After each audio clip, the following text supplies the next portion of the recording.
Amém, irmão? Vamos chegando aí, né? Compartilha aí o link. Leitura bíblica para homem e para mulher também. Eu sei que as mulheres estão assistindo também. Leitura bíblica, vamos compartilhar aí, vamos dar uns curtir aí, né? Vamos divulgar para que mais gente possa participar desse estudo bíblico que acontece toda terça-feira às 19h30 aqui na igreja. Que Deus abençoe a tua casa, Deus abençoe a tua família. E hoje vamos estar estudando 1 Coríntios capítulo 8. E se der tempo, vamos passar para 1 Coríntios capítulo 9. Amém? Os homens de Deus aí que foi entrando, dá um alô aí, ó, né? Fábio, irmão Edmar, Samuel, irmão Carlinhos, dá um alôzinho aí, dá um joinha aí. E vamos estudar 1 Coríntios capítulo 8. Nós começamos semana passada e hoje nós vamos dar continuidade. Amém? Quantas pessoas já? 5 ainda? 3. Hã? 3. Caiu? Amém. Vamos fazer oração então, irmãos, em nome de Jesus. Senhor Deus e Pai, em nome de Jesus, nós te damos graça nessa noite. Nós te louvamos, ó Pai, pela oportunidade de poder estar diante do Senhor. Nós te damos graça por poder ser útil no teu reino, por poder pedir a tua misericórdia sobre a nossa vida. Pai, nós te agradecemos pela nossa casa, pela nossa família, pela nossa igreja, pelo nosso ministério, ó Pai. Que em nome de Jesus o Senhor possa alcançar cada família que está nos ouvindo nessa noite. Que o Senhor possa visitar a nossa casa, a nossa família. Pai, que o Senhor possa visitar nossos filhos e nos dar entendimento da tua palavra, porque a tua palavra é a verdade. E conhecereis a verdade vos libertará. Nós cremos, ó Pai, que o Senhor está no controle da nossa vida, da nossa história, da nossa casa, em nome de Jesus. Amém. Que todos digam amém. Um abraço para o Antônio, né? O Tonho, Tonho, está assistindo aí, ó. Deus abençoe a sua vida, em nome de Jesus. Irmão, nós estamos fazendo um estudo bíblico sobre a carta de Paulo à igreja de Corinto, né? Nós estudamos que a primeira carta de Paulo não foi talvez a primeira carta, mas sim a segunda, e que a carta de Paulo, ela é mencionada em um contexto a qual Paulo responde algumas perguntas que a igreja de Corinto tinha a respeito de várias coisas. E no último capítulo nós estudamos sobre o casamento, né? Sobre quem deve casar, se deve casar, por que devemos casar, e aqueles que são casados que não se separem, porque muitas eram as perguntas e as dúvidas que aquele povo tinha a respeito do casamento. E o capítulo 8 também respondendo perguntas à igreja de Corinto a respeito sobre carne sacrificada a ídolos, ou seja, comida sacrificada a ídolos.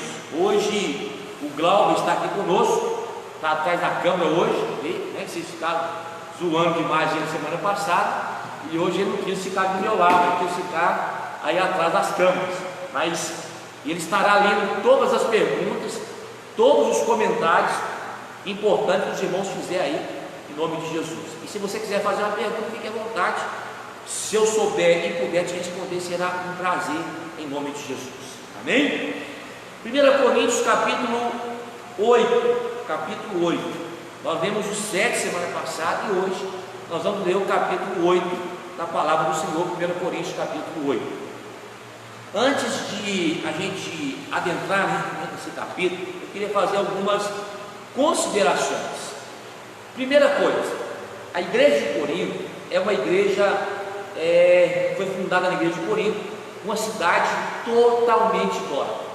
Era uma cidade onde tinha, em todo canto da cidade, tinha um Deus para se adorar, tinha vários ídolos, tinha várias idolatrias naquele canto.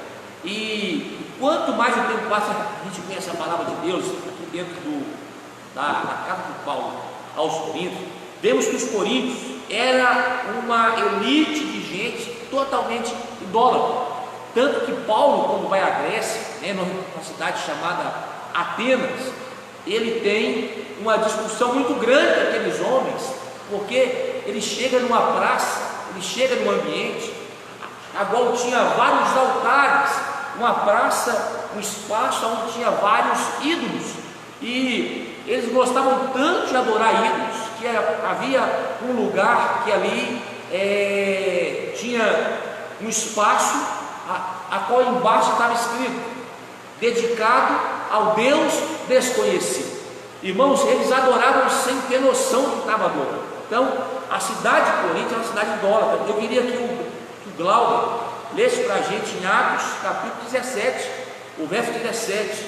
Se você tiver com a Bíblia na mão, procure aí, por favor, Atos capítulo 17, o verso 17. É o contexto que Paulo trata sobre. Ele chega em Atenas, e ali tem muitos deuses sendo adorados, muitos altares, e ele fica indignado com aquela situação, que eles estavam adorando a Deus, até os deuses que eles não conheciam, eles estavam adorando. O Lado está procurando. Você que está em casa, vamos ler junto aí Atos capítulo 17, o verso 17. Atos capítulo 17, o verso 17. A cidade de Corinto era uma cidade idólatra, totalmente idólatra. Uma das dificuldades que esse povo tinha era a idolatria. A religião que eles serviam ali na cidade de Corinto era a idolatria. Escuta esse texto aí que está dizendo aí. Ele ia à sinagoga para debater com os judeus e os gregos, tementes a Deus, e falava diariamente na praça pública a todos que ali se encontravam. Paulo teve também um debate com alguns dos filósofos epicureus e estoicos. A reação destes, quando ele falou de Jesus e da sua ressurreição, foi o que este tagarela está tentando dizer, ou ele está fazendo propaganda de alguma religião estrangeira. Porém, eles convidaram a Paulo para ir ao fórum do Monte de Marte. Venha nos falar mais a respeito desta nova religião, disseram, pois você está dizendo umas coisas bem estranhas, e nós queremos ouvir mais. Todos os atenienses, bem como os estrangeiros de Atenas, pareciam gastar todo o seu tempo discutindo as últimas novidades. Deu 22 para mim, Glaucio. Então Paulo, ficando em pé diante deles, no fórum, no Monte de Marte, falou assim: homens de Atenas, eu noto que vocês são muito religiosos, pois enquanto andava por aí, vi muitos altares de vocês, e um deles tinha esta inscrição: ao Deus desconhecido. Vocês têm adorado a Deus sem saber quem Ele é, e agora eu quero falar a respeito dele a vocês. Irmãos, então Paulo está dizendo que ele estava andando pela cidade e havia tantos altares. Algumas Bíblias dizem assim, vejo que vocês, atenienses, são supersticiosos, são idólatras, que servem a ídolos. Ídolos é aquele que se prostra diante dele, a qual se venera, a qual serve no lugar de Deus. Então esse povo era idólatra. A Grécia antiga era toda idólatra. Então a cidade de Corinto também era uma cidade muito idólatra. A cidade de Corinto era uma cidade muito idólatra. Por isso que aqueles irmãos que estavam convertendo, eles tinham muitas dúvidas sobre os ídolos. Se comer carne sacrificada a ídolos seria pecado, porque tinha muito sacrifício. Olha aí, havia sacrifício de animais aos ídolos da cidade de Corinto. Era um hábito normal, era uma conduta normal na cidade de Corinto, eles sacrificarem bois, camelos, cabritos aos ídolos, aos ídolos daquela cidade. E esse sacrifício que era ministrado a esses ídolos, eles eram divididos em três partes. Primeira parte, quando oferecia algo no altar, a primeira parte era queimada no altar como sacrifício ao ídolo. A segunda parte era dada para o sacerdote que estava ministrando aquele ídolo. E a terceira parte, ou seja, ficava para quem estava oferecendo. E essas pessoas pegavam essas carnes e levavam para casa e faziam festa e comiam e chamavam outras pessoas e festejavam com essa carne sacrificada a ídolos. E havia até uma praça chamada Ágora, que era a praça de um comércio, aonde essas carnes eram vendidas, aonde havia um comércio, porque oferecia muitos animais, sacrifício a ídolos, e as carnes que eram voltadas para aqueles que estavam sacrificando, eram muitas das vezes vendidas nesse mercado. E esses crentes que estavam convertendo na cidade de Corinto, estavam preocupados em saber se poderia comer daquela carne, se poderiam alimentar daquela carne de forma, porque mesmo sabendo que era sacrificado a ídolos, qual o mal que isso trazia. E eles vendiam, outros faziam festa, e esses irmãos que estavam em Corinto tinham escrevido para Paulo para perguntar várias coisas a respeito do casamento, a respeito da divisão, a respeito do pecado, a respeito do dom. E no capítulo 8, esses irmãos estão preocupados em saber se eles devem ou não devem comer da carne sacrificada aos ídolos, que muitas das vezes os novos convertidos cristãos, que estavam se convertendo ao cristianismo, que é da cidade de Corinto, mesmo convertendo a Cristo, eles tinham uma amizade com os irmãos que não tinham convertido ainda, com os pagãos daquele tempo. E mexe e vira, eles estavam assentando e comendo esses pagãos, e eles queriam saber se poderiam comer dessa carne sacrificada, se poderiam comer desse banquete, dessas carnes sacrificadas a eles. E o capítulo 8 fala sobre isso, se deve comer ou se não deve comer dessa carne. Vamos lá, capítulo 8, o verso 1, 1 Coríntios, capítulo 8, o verso 1. Tem algum comentário aí? Não, só o pessoal que entrou aqui curtiu: Luciano, Antônio, Rosimeire, Deliane, Rosilene, Maria Gabasa, Elaine Cristina. Amém. Que Deus abençoe, meu irmão. Seja bem-vindo ao ensino bíblico, hein? Cadê os homens dessa igreja que não está aí não, hein? Cadê os varões do grupo de homens de restauração? E as mulheres, que Deus abençoe, esse ensino vai ser bênção sobre a nossa vida também. Então, a pergunta do capítulo 8 é a seguinte: devemos comer carne sacrificada a ídolos, sim ou não? Existem muitas coisas, quando a gente vem para o cristianismo, que ela é patente e bem visível, que devemos fazer e que não devemos fazer. Por exemplo, não matar. É claro que não devemos matar. Vemos na Bíblia que não devemos matar, Por exemplo, ir para a igreja é algo bem notório, que é claro, que é normal. A Bíblia nos traz muitas coisas legítimas que devemos fazer e muitas não devemos, mas algumas coisas não nos têm clareza na Bíblia, mas temos informação sobre o que fazer, e uma delas é sobre comer carne sacrificada. Devemos comer carne sacrificada a ídolos? Devemos comer coisas que foram sacrificadas a demônios? Devemos comer coisas que foram sacrificadas a ídolos, a qual o homem serve, o homem se prostra? É disso que ele vem falar aqui. 1 Coríntios, capítulo 8, a partir do verso 1. Vamos lá? Todo mundo com a Bíblia na mão aí? Quantas pessoas assistindo? Agora 6. Amém. Vamos lá. Amor e conhecimento é o título. Ora, no tocante às coisas sacrificadas aos ídolos, sabemos que todos temos ciência. A ciência incha, mas o amor edifica. E se alguém cuida de saber alguma coisa, ainda não sabe como convém saber. Ou seja, irmão, o que Paulo está dizendo aqui? Não é o conhecimento que define aquilo que é certo ou que é errado, mas é a vontade de Deus sobre a nossa vida. Havia no meio daqueles crentes muitas pessoas que tinham conhecimento, e por ter esse conhecimento da palavra de Deus, julgavam uns aos outros e definiam como certo e errado. O fato não é ser certo ou errado, o fato não é comer carne, o fato é comer carne sacrificada a ídolos, porque dentro da igreja existem pessoas que já estão maduras na fé, e existem pessoas que ainda não alcançaram a maturidade na fé, estão crescendo, tem pessoas hoje na igreja que, se você não saudar com a paz do Senhor, isso serve talvez de gerar uma tristeza no coração, de gerar um confronto para essa pessoa até sair da igreja, até largar o caminho de Cristo. Isso é uma imaturidade. Isso são pessoas que estão crescendo na fé. O próprio Paulo disse que dentro da igreja haveria pessoas crentes meninos, crentes crianças. Então, o fato não é ter conhecimento, o fato é entender que aquilo que eu faço, aquilo que eu deixo de fazer, influencia aquele que está do meu lado.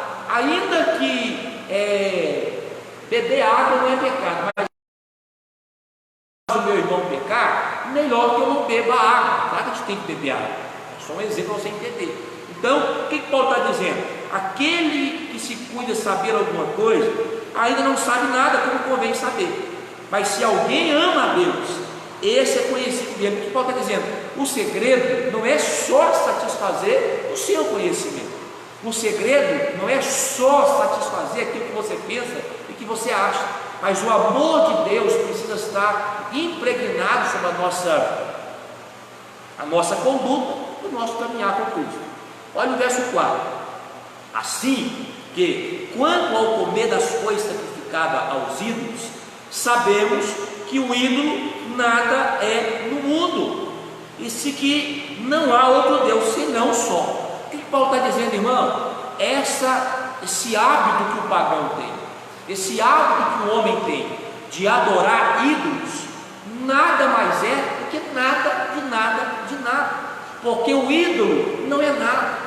O ídolo é um pedaço de madeira, o ídolo é um pedaço de pedra, o ídolo é algo que não tem poder. Lá em Romano, lá em Salmos diz que tem boca, mas não fala, que tem mão, mas não pega, que tem nariz, mas não cheira. Então assim, o ídolo em si nada mais é, mas a fé que as pessoas acreditam no ídolo é essa que traz o dano, é essa que provoca a Deus, é essa mania, esse hábito de criar ídolos, né?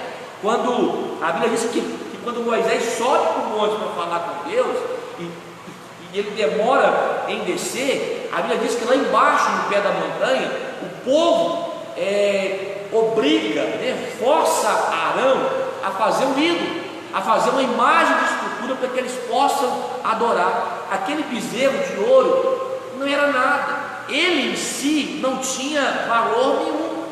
Deus não ficou com raiva do bezerro de ouro, Deus não se irou contra o povo pelo bezerro de ouro, Deus se irou pelo povo ter se prostrado diante daquele ídolo, diante daquela imagem, e dizer ainda: eis aí o nosso Deus. Então, não é o ídolo que é alguma coisa, mas é a idolatria que provoca a santidade, que provoca o amor de Deus para conosco. Porque se tem algo que Deus detesta, é idolatria. Se tem algo que Deus reprova, é idolatria. Mas o ídolo em si não é nada. O ídolo em si, ele não tem poder de fazer nada. Paulo que está dizendo. Paulo que está dizendo que o ídolo em si não tem poder de fazer nada. Estou perguntando cadê o café. O café está aqui, Fabão, ó. Então faltou você aqui. O verso 4 está dizendo sobre isso. Guarda essa palavra dentro do teu coração, irmão. Sabemos que o ídolo nada é no mundo. O ídolo, leia para mim aí, Glauber, na Bíblia Viva, por gentileza, o 4, verso 4, por favor. Então, o que dizer sobre isso? Devemos comer carne sacrificada aos ídolos? Ora, todos sabemos que um ídolo representa uma coisa que realmente não existe, e que há um único Deus e nenhum outro. De acordo com algumas pessoas, há os chamados deuses, tanto no céu como na terra. Nós, porém, sabemos que há um só Deus, o Pai que criou todas as coisas e nos fez para que fôssemos dele, e um só Senhor Jesus Cristo, que fez todas as coisas por meio de quem vivemos.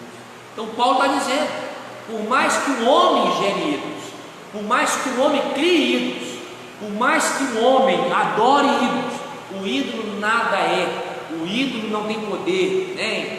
Não sei qual é o ídolo que você está imaginando aí, não tem poder nenhum, não é nada diante de Deus, porque existe somente um Deus, a Ele a honra, a Ele a glória, a Ele o poder. Então o que Paulo está dizendo? Não se preocupe com o poder do ídolo, não se preocupe com a manifestação desse ídolo, porque o ídolo pode fazer nada, o ídolo não tem poder para fazer nada. Agora, sobre a carne sacrificada aos ídolos, olha o verso 7, eu tenho 6, não é isso não? Olha o 7, mas em todos há conhecimento, mas nem em todos há conhecimento, porque alguns até agora comem o seu costume para com o ídolo, as coisas sacrificadas a ídolo, e a sua consciência, sendo fraca, fica contaminada. Ou seja, tem pessoas que, sendo imaturas na fé, passam a dar valor demais para o ídolo. Irmãos, eu quero até usar esse momento, né? Tem muita gente valorizando demais o poder das trevas e desvalorizando o poder do Altíssimo sobre a nossa vida.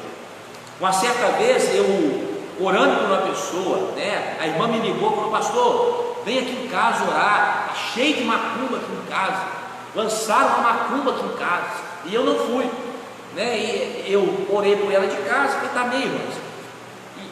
E ela insistiu orando, insistiu me ligando para me orar, vem aqui em casa, até que eu fui lá. E quando eu cheguei na casa dela, ela disse assim: irmã, pastor, eu preciso de uma oração forte aqui em casa, porque o diabo está arrebentando. Irmãos, uma senhora que é crente, uma senhora que serve ao Senhor, uma senhora que tem o coração voltado na obra de Deus, e ela estava amarrada por esse costume de achar que Satanás tem poder sobre todas as coisas. E ela começou a me contar: pastor, eu estava tomando banho, aí eu falei com ela: por que a senhora fala que a casa da senhora está macumbada? Eu estava tomando banho e de repente o chuveiro estourou, o fio pegou fogo e deu aquele faiscão e tal. E eu estava cozinhando, a mangueira do gás ela soltou também e arrebentou e quase me matou de susto. E eu fui lá olhar dentro da casa dela. Os fios estavam todos embaralhados, os fios descascados. Eu fui olhar a válvula do fogão, já tinha 5 anos que estava vencida. 5 anos que estava vencida. Então, ela estava dando um valor imenso para a obra de bruxaria, para a obra de macumbaria, e menosprezando o valor, a autoridade, o poder que o nosso Deus tem. E tem muita gente que está fazendo isso. Tem muita gente que está achando que Deus está ganhando a guerra na nossa vida no último minuto da prorrogação do segundo tempo. No último segundo. Irmão, devemos imaginar que deuses, que Satanás, né, Deus com letra minúscula, demônios, o inferno, os ídolos, eles estão aqui embaixo. O nosso Deus é extremamente superior. O nosso Deus tem todo o poder, Ele é todo poderoso. Todo o poder está nas mãos do Senhor, toda a honra, toda a glória. E sendo assim, o ídolo não tem poder, os demônios não têm poder sobre a nossa vida, porque maior é aquele que está sobre nós, maior é aquele que nos chamou. E tem muita gente dando fama para o diabo, tem muita gente dando fama para o inferno, tem muita gente dando fama para ídolos. Irmãos, para aquele que está em Cristo Jesus, nenhuma condenação há. Deus já nos salvou, Deus é conosco, a Ele a honra, a Ele a glória. Deus é superior, Deus está acima. O inferno se submete ao poder do nosso Deus, e aquele que habita em nós é muito maior do que aquele que se levanta contra nós. E Paulo está dizendo isso, que o ídolo não é nada, que os demônios não são nada, e aqueles que sacrificam a ídolos estão sacrificando aos próprios demônios. Está no capítulo 10, versículo 25. Então, Paulo está dizendo: ainda existem pessoas na igreja, ainda existiam pessoas no seio da congregação que estava em Corinto, que tinha essa maturidade de achar que essa carne sacrificada aos ídolos, que os ídolos ainda era alguma coisa.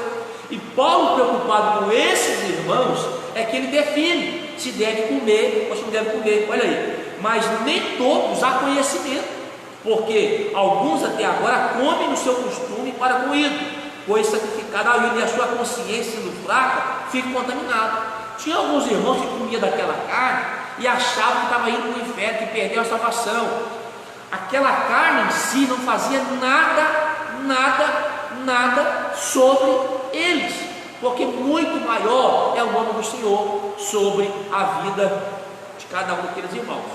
Ora, a comida não nos faz agradável a Deus, porque se comemos, nada temos demais, e se não comemos, nada nos falta. O que Paulo está dizendo, irmãos?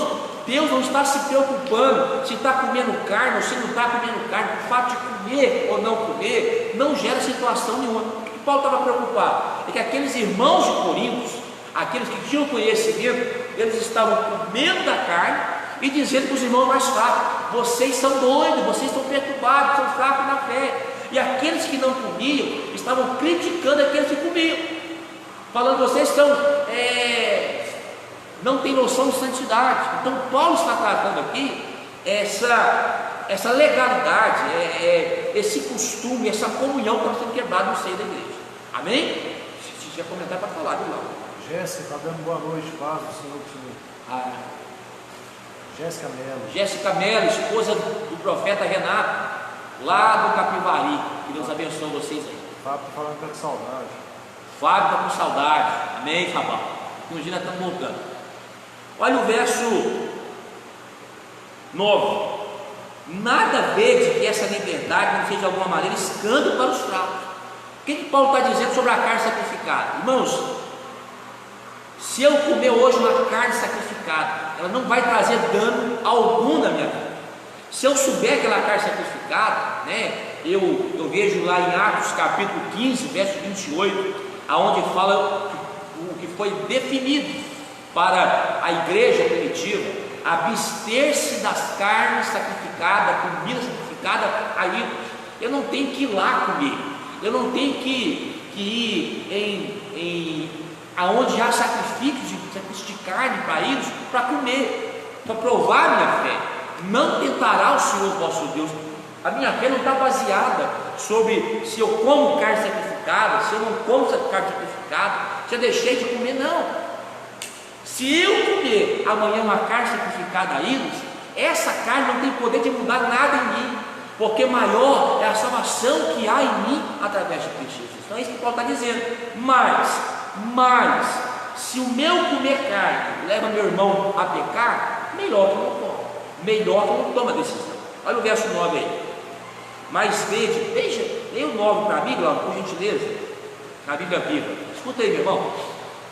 Tenham cuidado, entretanto, de não usarem sua liberdade a fim de se tornarem pedra de tropeço para os fracos. Ou seja, eu posso comer a carne, pastor, não vai me fazer mal? Alguns vão discordar de mim, pastor, peraí, vai fazer mal e tal. Irmão, se eu não sei que é sacrificado aí, eu não vou chegar no açougue e perguntar que carne que é essa aí, né? Da onde que vem essa carne? Porque eu não tenho esse conhecimento. Agora, se eu comer, eu não posso ficar voltado a esse sentimento que essa carne vai me fazer mal, mas eu não posso usar essa liberdade também para fazer que o meu irmão, que é fraco na fé, não, olha lá, o pastor está comendo comida sacrificada ainda. Então, se ele é fraco na fé e isso faz ele tropeçar ou cair na fé, melhor que eu não coma carne. Olha aí, porque se alguém te vir, a ti que tem ciência, ou seja, tem conhecimento, sentado à mesa no templo dos ídolos, ou seja, se algum irmão passa lá na rua e vê você lá dentro, sentado, comendo, sabendo que tem conhecimento que é a ídolos, comendo, e não será a consciência do que é fraco induzida a comer das coisas sacrificadas a ídolos. Se o irmão passar lá e ver você comendo, ele não vai querer comer porque você tem conhecimento. Está diferente aí, Glauco, ou não? Assim, vejam, é isso que pode acontecer. Escuta aí. Alguém que pensa que está errado comer desse alimento, vê vocês comendo à mesa de um templo de um ídolo, pois vocês sabem que não há nenhum mal nisso. Então ele terá bastante coragem para também fazer o mesmo.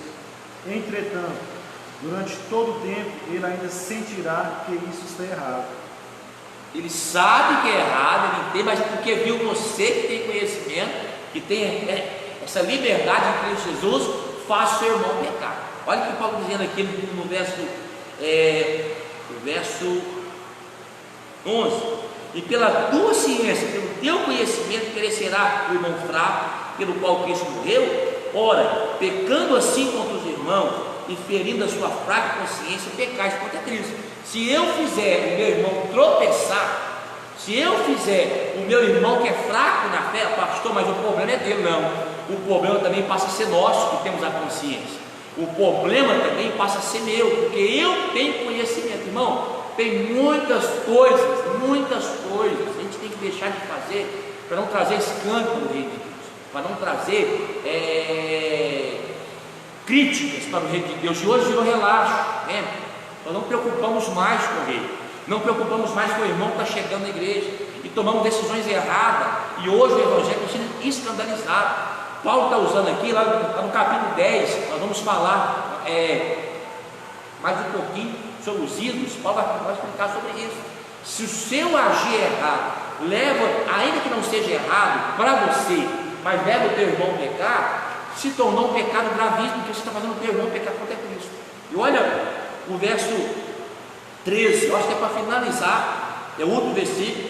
Por isso, se a comida escandalizar o meu irmão, nunca mais comerei carne, para que o meu irmão não se escandalize. Conclusão desse versículo: comer carne sacrificada a ídolos é pecado, é errado, eu gostar. Se eu não tenho conhecimento, se por um acaso eu comer, né, e participar, não tem problema. Mas se o meu irmão está está perdendo a fé, está desfalecendo o ânimo pela minha atitude, melhor que eu não como carne.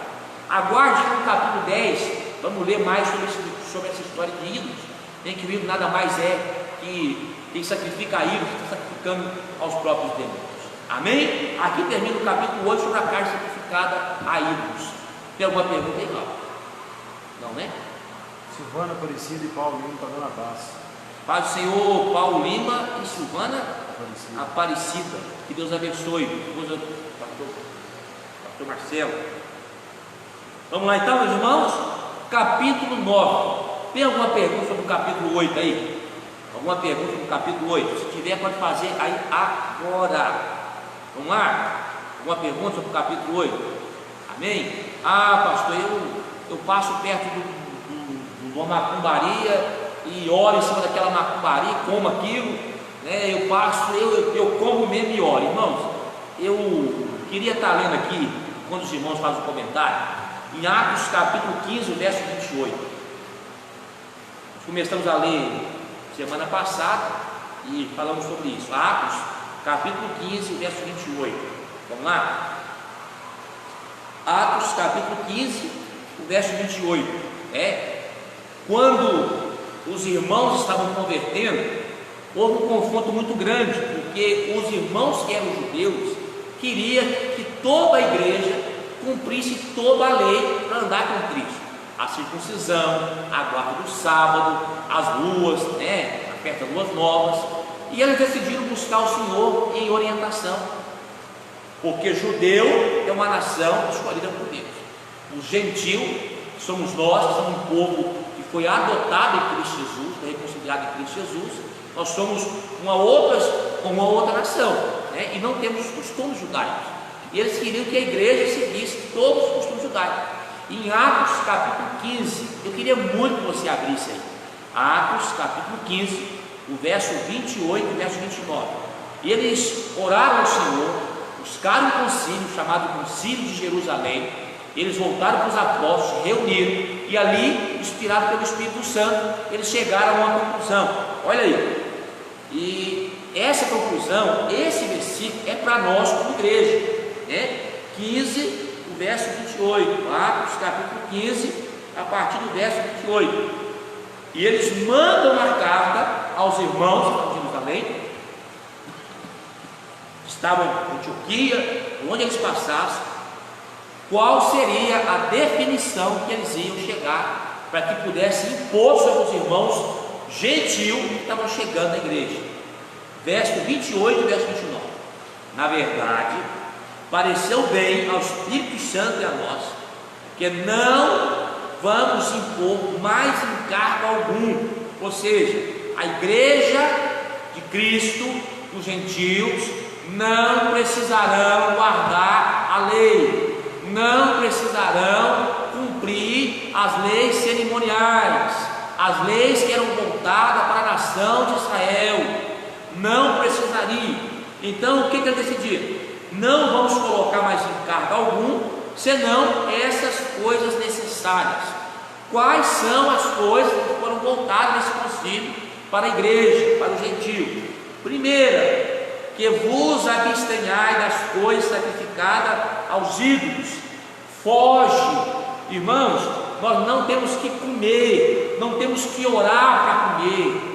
Deus não está mandando assim, quando você encontrar alguma coisa sacrificada a ídolo, ora e come, leva para casa. Não, o que os irmãos estão dizendo? Abstenhai-vos, fugir, corre, passa de lado, não participa das coisas sacrificadas a ídolo. Então, é isso que eu peguei para mim. Se eu sei que é sacrificado a ídolos, se eu sei que vem de alguma consagração a ídolo, eu não vou participar, porque é bíblico, porque está escrito na palavra do Senhor. Primeira coisa, abstenhai-vos das coisas sacrificadas a ídolos e do sangue, não comer sangue. O cristão não pode comer sangue. É a Bíblia que diz, pastor, mas eu amo sangue. Um sanguezinho ali no meio do frango é delicioso, mas e tem muita coisa que eu gosto, mas a Bíblia diz que eu não posso fazer, e é por isso que eu não vou fazer. O sangue tem que ser derramado na terra, tem que jogar fora, nós não podemos comer sangue. Terceira coisa, não posso comer animal sufocado, carne de animal sufocado. O que é isso, pastor? Carne de animal estrangulado, animal que não escorreu o sangue. O povo antigo tinha um hábito de apenas torcer o pescoço da galinha e cozinhar aquilo. Tem aí uma comida que se come, parece que o pato é estrangulado. Quem souber o nome aí, bota para mim por gentileza, né? Eu esqueci o nome. É uma comida que se faz com um pato que é estrangulado e não corta, não tira o sangue. Se você que sabe, bota aí para a gente por gentileza. O Glauber vai me ajudar lendo aí. Amém? Não podemos. Temos que nos abster das comidas sacrificadas aos ídolos. Temos que não podemos comer o sangue. Temos que fugir de comer. Não podemos comer animal sufocado, estrangulado. E quarta coisa, olha aí, quarta coisa, no verso 29, e da prostituição, ou seja, foge de toda imoralidade sexual. É por isso que hoje o próprio Deus rejeita o homossexualismo, né? A prostituição, o adultério, a lascívia, tudo isso é contrário à vontade de Deus. Então, essas quatro coisas foram definidas para que a gente não venha participar. Vamos lá de novo? Primeira coisa, leia na Bíblia aí, irmão, marque aí, para que você possa ensinar mais pessoas. Abster-se de comida sacrificada a ídolos. Segunda coisa, não comer sangue. Terceira coisa, não comer, olha aí, como que diz aqui, ó, abster-se da carne sufocada, do animal estrangulado, né, que é torcido o pescoço, se comer, e abster de toda a imoralidade sexual, prostituição, homossexualismo, lascívia, tudo aquilo que fere a santidade dentro da relação entre homem e mulher e do nosso próprio corpo. A Cida está perguntando, e o peixe não sangra? Hã? E o peixe não sangra? O peixe não sangra. Está perguntando se o peixe não sangra. Eu não sei se o peixe sangra não, Cida, né? Assim, o sangue é mínimo dentro de um peixe. Eu posso eu até quero questionar isso aí, quero estudar. Peixe, não vejo, não tem como cortar ele, tem que deixar o sangue sair. Lá em Israel, os pescadores, quando eles pegam o peixe, na hora que eles pegam, eles já matam ele com o cacete na cabeça, eles batem o pau na cabeça do peixe, já mata ele, já abre e já joga. Limpa automaticamente. Ele já abre automaticamente, para ele não morrer sufocado. Olha aí, irmão, olha aí que ideia legal. Diz o Glauber que existe uma informação que em Israel, todo pescador, quando pega os peixes, ele tem uma necessidade muito grande de bem rápido matar o peixe, né, limpar o peixe, para que ele não venha morrer sufocado. Então, essa informação aí. Mas, boa pergunta, Cida. Eu vou estar olhando sobre o peixe aí, né? Mas o peixe, se você cortar o pescoço dele, esperar o sangue sair, não faz sangue nenhum. A Silvana Aparecida está falando que sabe da galinha ao molho do pardo. Galinha ao molho do pardo, irmã Silvana, é isso mesmo? Esse prato aí, galinha ao molho pardo, né? Ela não tira o sangue dela. Então nós não podemos comer dessa galinha ao molho pardo, nem como que chama aquele negócio que é feito de sangue? Chouriço. Foge do chouriço. Então para a gente entender que a carne sacrificada a ídolos também, não podemos participar dela. Atos, capítulo 15, verso 28 e verso 29. Atos, capítulo 15, verso 28 e verso 29. Amém? Irmão, vamos agora para o capítulo 9 de 1 Coríntios. Capítulo 9 de 1 Coríntios. Se tiver mais comentário e pergunta, pode falar, viu lá, fica à vontade. 1 Coríntios, capítulo 9. O título é O Direito do Apóstolo Paulo. Irmãos, aonde Paulo pregava o Evangelho, se levantavam muitos invejosos da fé. E esses invejosos, gnósticos, esses epicureus, esses filósofos, uma das coisas que eles questionavam era o apostolado de Paulo. Uma das coisas que Paulo mais comenta e mais defende na segunda carta que ele escreve aos Coríntios é em defesa do seu apostolado. Esse pessoal acreditava que eles criaram a ideia que Paulo não era apóstolo, que Paulo não poderia ser considerado como apóstolo porque ele não andou com Jesus, ele não fazia parte dos 12 apóstolos de Jesus. E uma das perseguições que eles tinham é dizer que Paulo não poderia ser honrado como apóstolo e principalmente ser mantido como apóstolo.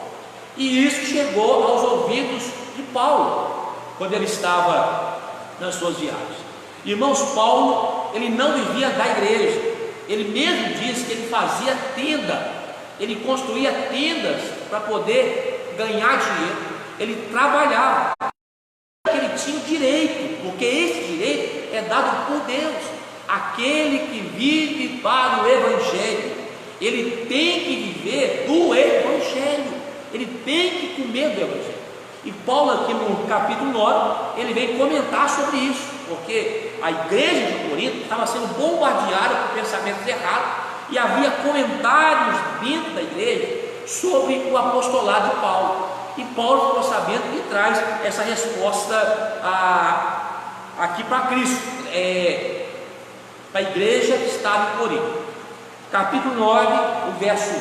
Vamos lá? Ele começa o capítulo 9 dizendo assim: não sou eu apóstolo, não sou eu livre, não vi eu Jesus Cristo nosso Senhor, não sois vós a minha obra. O que ele está dizendo, irmãos? Quem está questionando o meu apostolado? Quem é que está questionando o meu chamado de Deus? Primeiro, eu sou apóstolo. Segundo, eu sou livre. Como está na sua aí, Gal? Não sou livre, não sou um apóstolo, não sou... Esse livre, ele serve ao Senhor de livre e espontânea vontade, ele não é obrigado. Então assim, havia uma liberdade, ele era apóstolo. Olha as perguntas que Paulo faz para a igreja de Corinto. Essa carta é direcionada à igreja de Corinto. Lembra que eu disse no início que essa carta é uma carta-resposta. Paulo está respondendo a perguntas que foram feitas a ele através de carta. Então deve ter perguntado para ele: Paulo, estão dizendo aqui que você não é apóstolo, estão dizendo aqui que nós não devemos te escutar como apóstolo. Olha o que Paulo disse aqui: eu sou apóstolo, eu sou livre, não vi eu Jesus Cristo nosso Senhor. Por quê, meu irmão? Um dos primeiros tem uma tese hoje que acredita que apóstolos são somente aqueles que viveram com Jesus, que andaram com Jesus, que viram Jesus, que ouviram a voz de Jesus. E Paulo está dizendo: eu não vi Jesus. Aí você fala assim: pastor, espera aí, quando Paulo se converteu, Jesus já tinha morrido. Mas se você for ler a história em Atos, o próprio Jesus apareceu para ele, o próprio Jesus se manifestou para ele, o próprio Jesus convocou Paulo. Ele diz: sou eu, Jesus Cristo, a quem tu tanto persegue, e a partir de agora você vai ver como é bom perseguir, o preço que se tem. Então Paulo está dizendo: eu vi Jesus, eu ouvi Jesus. A marca do meu apostolado não foi eu que me considerei apóstolo, irmão, como muitos acontece por aí. Tem muita gente se intitulando apóstolo, tem muita gente se considerando apóstolo, e apostolado tem que ter chamado, tem que ser convocado, tem que ser convocacionado para isso. E Paulo está dizendo: eu não vi Jesus Cristo, Aí ele dá a maior prova de um apostolado. Olha o finalzinho aí. Não sois vós a minha obra no Senhor? O que ele diz? Olha o meu ministério aí. Vocês são prova do meu apostolado. Vocês são carta-vivas que testificam aquilo que eu estou fazendo. Eu estou ganhando alma para o Senhor. Então, em contra-reforma, para questionar, para combater o questionamento, se Paulo era apóstolo, ele debulha aqui, meu irmão, eu sou apóstolo, eu sou livre, eu vi Jesus, eu ouvi Jesus, e hoje vocês são prova viva que eu sou um apóstolo. Eu estou pregando a Cristo Jesus para vocês. Amém? Olha o verso 2. Se eu não sou apóstolo, porque tinha um questionamento. Havia um questionamento na igreja de Corinto sobre o apostolado de Paulo. Se eu não sou apóstolo para os outros, a menos o sou para vós, porque vós sois o selo do meu apostolado no Senhor. Apóstolo é enviado. Apóstolo é aquele que faz a obra do Senhor. Apóstolo é aquele que é chamado para fundar a igreja, para estabelecer o reino de Deus na terra. E Paulo está dizendo: para quem pergunta se eu sou apóstolo, olhai para vós, olhai para vocês. Vocês são o resultado e a prova viva que eu sou um apóstolo. Irmãos, para um pastor, não vai existir pastor sem ter um rebanho. E a prova do pastoreio é que existe um rebanho, é que existe ovelhas sendo pastoreadas, é que existe um rebanho sendo pastoreado. E o apostolado igualmente. O apóstolo foi chamado para ganhar almas. E o próprio Paulo está dizendo: vocês são prova do meu apostolado. Amém? Se tiver pergunta, pode falar. Dá um joinha aí, irmão. Dá um comentário aí, só para saber que você está vindo do outro lado daí. A gente ficar mais animado aqui. Porque vocês têm o selo do meu apostolado, Senhor. Esta é a minha defesa para os que me condenam. Não temos nós direito de comer e beber? Não temos nós direito de levar conosco uma esposa crente, como também os demais apóstolos e os irmãos do Senhor e Cefas? Ou só eu e Barnabé não temos direito de deixar de trabalhar? Era um costume da igreja sustentar os apóstolos e as suas famílias, porque esses irmãos viviam para pregar o evangelho. Quando você vai ver lá em Atos capítulo 2, a igreja se uniu no seu propósito, e a igreja se mantinha, os irmãos se mantinham entre si, e eles queriam que Paulo não tivesse direito da igreja, eles queriam que Paulo não tivesse essa liberdade de poder comer da arrecadação da igreja. Irmão, tem muita gente que critica pastor, tem muita gente que acha que pastor tem que cuidar da igreja e pastorear, que tem que cuidar da igreja e tem que trabalhar fora. Você não tem ideia o que é pastorear, você não tem ideia o que é viver 24 horas para o reino de Deus, você não tem ideia, meu irmão, o que é doar tua vida 24 horas, o tempo inteiro para servir a igreja. Irmãos, é bíblico, e para a igreja precisa entender isso. Um pastor em tempo integral é um presente, é uma dádiva. Claro que é um pastor que serve, claro que é um pastor que presta o serviço como pastor. E eles queriam que Paulo trabalhasse, eles queriam que Paulo não usasse do direito que tem, apesar que Paulo não usava, apesar que Paulo fazia tenda, apesar que Paulo trabalhava fora para se sustentar, mas mesmo assim havia aqueles arruaceiros, aqueles contendeiros, aqueles que gostavam da contenda, como hoje também tem na igreja. Está cheio de gente na igreja que gosta de criticar pastor, irmãos, pastor doa a sua vida, a vida da sua família, o seu tempo, a sua saúde, a sua dedicação voluntária para servir a igreja. O pastor fica o tempo inteiro em favor de uma igreja. Eu acho que seria o mínimo ele comer da obra que vem da igreja. Isso não é pecado, isso não é vergonhoso, isso não é. Claro que a gente tem exceção, tem pastores que usam e abusam do conselho de pastoreio, tem pastores que usam e abusam da vida financeira da igreja. A Bíblia diz que esses são gananciosos, esses são aqueles que não estão preocupados com o reino de Deus, mas é legalmente aceitável, biblicamente, que o pastor viva Será que nós não temos direito de carregar uma esposa conosco, uma esposa crente? Será que não temos o direito de estar comendo, né, vivendo, se vivemos em prol do Evangelho, ou que não comer o Evangelho? Amém? Bota um comentário aí, o que você acha? Bota um comentário sobre esse assunto, sobre o pastoreio. Amém? Me pergunta aí, não. Paulo Lima. Pedro foi um dos que contestou o apostolado de Paulo. Bota um versículo aí de referência para nós, Paulão. Bota um versículo de referência para nós aí, por gentileza. A Cida está mandando joinha. A Cida está dando joinha. A Cida hoje está assídua, hein? Chama o Pelé para assistir também aí, Cida. Chama o Pelé, as meninas, que o assunto hoje é bem tranquilo. Amém? Vamos lá então? Então Paulo está defendendo o seu apostolado, e com muita garra. Olha o verso 6. Ou só eu e Barnabé não temos direito de deixar de trabalhar. Acompanha a sua Bíblia aí, meu irmão. Olha o capítulo, olha o verso 7. Quem jamais milita sua própria custa? Qual soldado que vai para a guerra e leva comida, leva tudo por conta?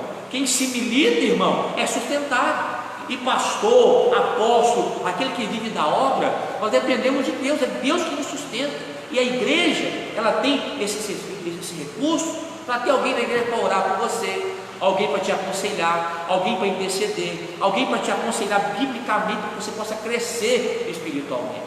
Então, quem Paulo está dizendo aqui, quem jamais limita a sua própria custa? Quem planta vinho e não come do seu fruto, ou seja, quem planta um pé de laranja no fundo do quintal e não pode comer, se está plantando é para comer, se está desenvolvendo aquilo ali é para que ele também participe, em nome de Jesus. Ou quem apacenta um gado e não alimenta o leite do gado? Digo eu isso segundo os homens ou não? Diz a lei também o mesmo. O que está dizendo, irmão? Eu estou falando isso de mim? Ou isso a lei de Moisés já não falava isso há muito tempo? Porque na lei de Moisés está escrito: não atarás a boca do boi que trilha o grão. Porventura tem Deus cuidado dos bois? Para mim aí, Glauber, em Deuteronômio capítulo 25, verso 4. Irmãos, Paulo está seguindo aquilo que Deus já tinha falado muito tempo atrás. Olha o que está escrito aí, 25. em Deuteronômio capítulo 25, verso 4.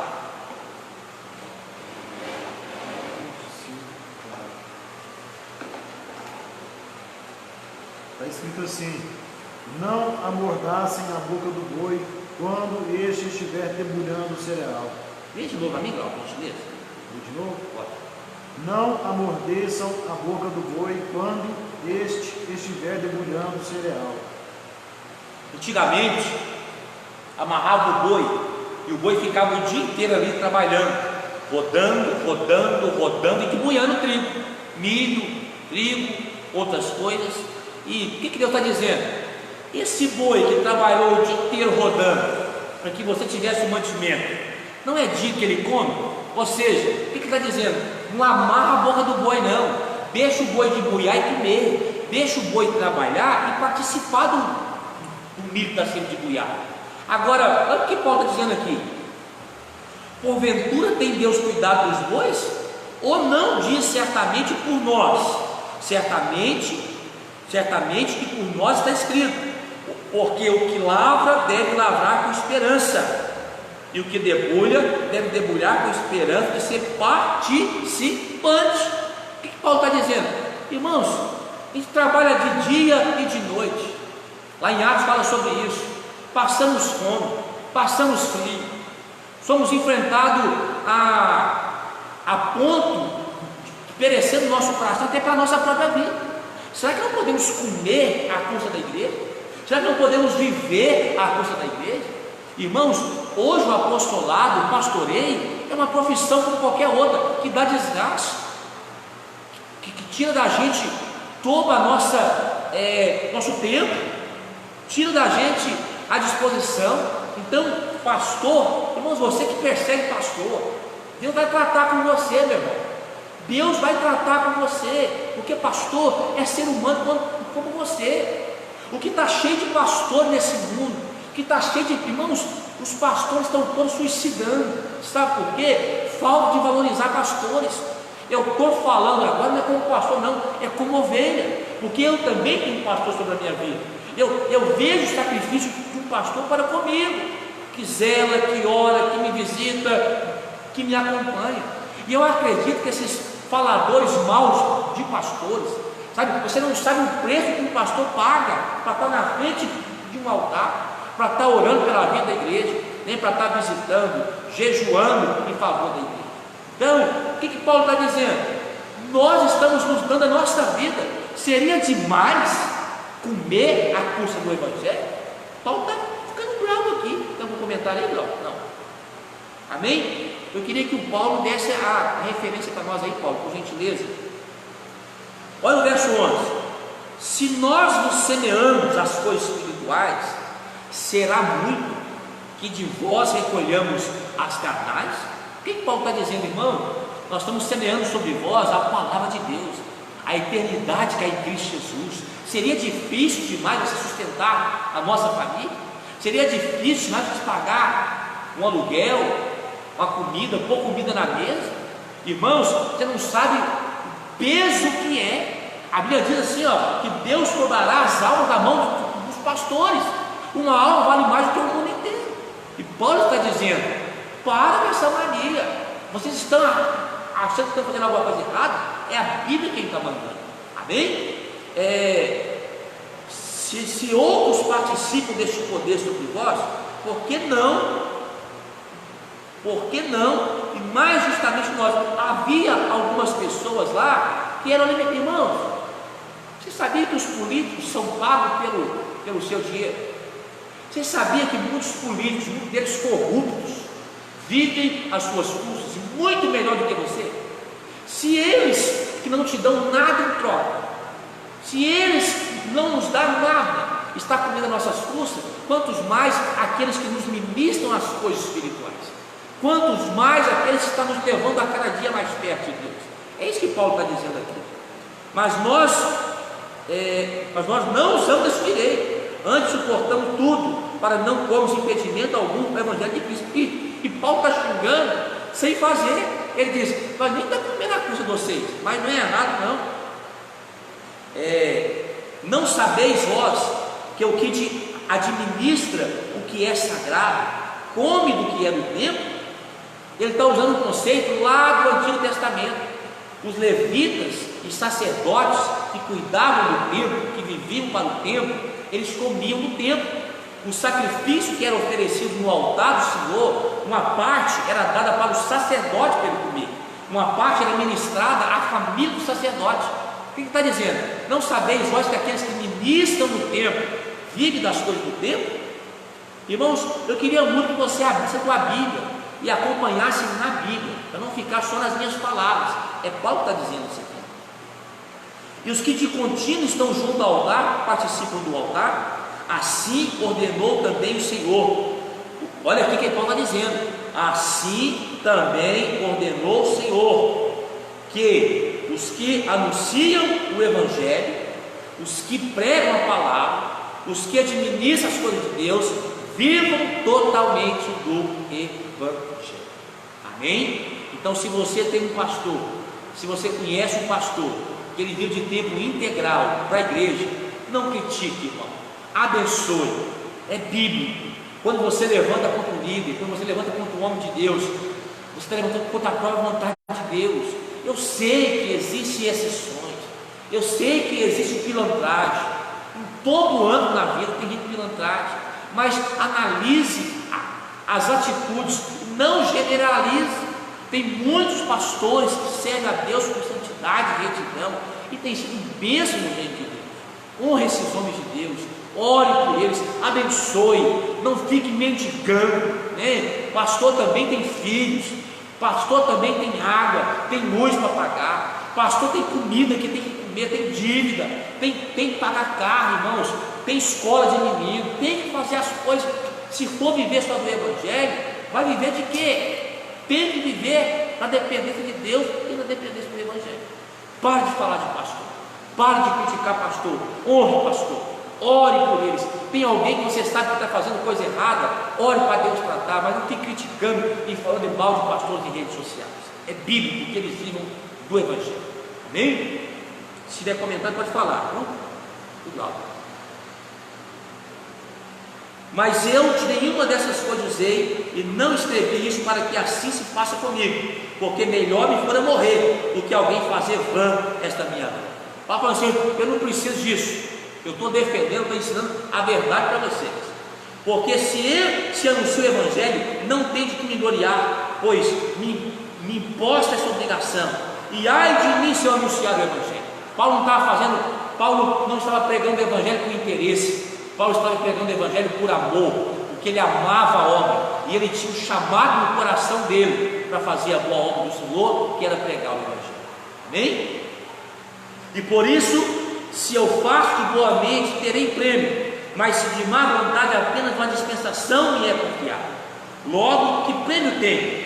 Que, evangelizando, proponha de graça o Evangelho de Cristo, para não abusar do meu poder no Evangelho. Essa agora já é para os pastores que vivem do Evangelho. Quando for pregar o Evangelho, prega de graça. Não vive inteiramente vendendo, ou vendendo as indulgências, como foram no próprio passado, vendendo as bênçãos, porque quem cuida de nós é o próprio Deus, quem abre as portas é o próprio Deus. Amém? Porque sendo livre para com todos, fiz-me servo de todos para ganhar ainda mais, e fiz-me como judeu para o judeu para ganhar os judeus, para com os que estão debaixo da lei, como se estivesse debaixo da lei, para ganhar os que estão debaixo da lei, para que os que estão sem lei, como se estivesse sem lei, não estando sem lei para com Deus. Paulo está dizendo aqui que ele se adaptou a cada sociedade para que Cristo fosse manifesto para ele. Ou seja, para os que estão sem lei, ele agiu como se não estivesse debaixo, porque ele era judeu, mas ele queria pregar o Evangelho para aquele povo, em nome de Jesus. Fiz-me fraco para os fracos, para ganhar os fracos. Fiz-me tudo para por todos os meios chegar a salvar algum. Eu faço isso por causa do Evangelho, para ser também participante dele. Não sabeis vós que os que correm no estádio, todos na verdade correm, mas um só leva o prêmio. Irmãos, a cidade de Corinto era conhecida pelos seus Jogos Olímpicos, a qual eram feitos vários jogos durante os anos. Então Paulo está usando um termo usado naquele tempo para configurar a caminhada com Cristo. Ou seja, ele diz que aquelas corridas que eram feitas, como que era feito? Havia uma corrida e lá na frente se colocava um prêmio, a qual aqueles corredores estavam disputando. Por quê? Porque quando ele olhava para frente, eles animavam, como que ele diz assim, né? Mas corram para o alvo, esqueçam as coisas que para trás ficam, olhando para o alvo que é Cristo Jesus. Então Paulo está usando o termo que se usava, onde tinha aquelas corridas, e eles olhavam para frente, e ele está dizendo: aqueles que correm no estádio, correm por uma coroa, por um prêmio, por um bem. Olha o que termina aqui: não sabeis vós que os que correm no estádio, todos na verdade correm, mas um só leva o prêmio. Correis de tal maneira que os alcanceis. E todo aquele que luta, de tudo se abstém. Eles o fazem para alcançar uma coroa corruptível, mas nós, porém, uma coroa incorruptível. Ou seja, a nossa corrida na fé que hoje nós andamos com Jesus, não é para ter o agrado da sociedade, não é para ter a satisfação pessoal de homens, mas corremos pela coroa da vida, pela salvação que há em Cristo Jesus. O nosso alvo hoje não pode ser outro a não ser estar na presença de Cristo. Não pode ser outro a não ser estar na presença do Senhor. A eternidade, o céu é nosso alvo. O céu precisa ser o nosso prêmio, o prêmio da vocação em Cristo Jesus. Está dizendo aqui que aqueles que correm no estádio correm com uma coroa corruptível, que passa, que é destruída. Mas nós que somos cristãos, corremos para o alvo que é Cristo Jesus, querendo alcançar o maior dos prêmios existindo, que é a salvação em Cristo Jesus. Glória a Deus. E todo aquele que luta se abstém, eles fazem para alcançar a cura objetiva. Ou seja, todo aquele que tem esse alvo que é para o céu, se abstém de muitas coisas. É por isso que nós deixamos de fazer muitas coisas, não porque queremos alcançar, porque já estamos em Cristo Jesus. E a verdade que habita em nós, em Cristo Jesus, que habita em mim, em Cristo Jesus, ela me faz me abster de muitas coisas desse mundo. Amém? Pois eu assim corro, não como coisa certa, assim combato, não combatendo a, antes subjugo ao meu próprio corpo, e eu o reduzo à servidão, para que pregando aos outros, eu mesmo não venha de alguma maneira ficar reprovado. O que Paulo está dizendo? Eu sei para onde estou andando, e eu pregando aos outros, eu também me privo, eu também trabalho em mim, para que pregando aos outros não me ache faltoso. Ou seja, há uma batalha, há um caminhar em Cristo Jesus, e que cada um decida hoje tomar essa decisão em andar com Jesus, em se abster de muitas das coisas, para que Cristo seja manifesto sobre a nossa vida, em nome de Jesus. Amém? Terminamos aqui o capítulo 9. Semana que vem vamos ler o capítulo 10, 1 Coríntios capítulo 10. Tem algum comentário aí, Glauco? Não? Wesley Silva, dando glória a Deus. Wesley Silva, dando glória a Deus, amém, meu Wesley, que Deus abençoe você, né, seu ministério, tua igreja também, em nome de Jesus. Josinho Marcelino, Wesley.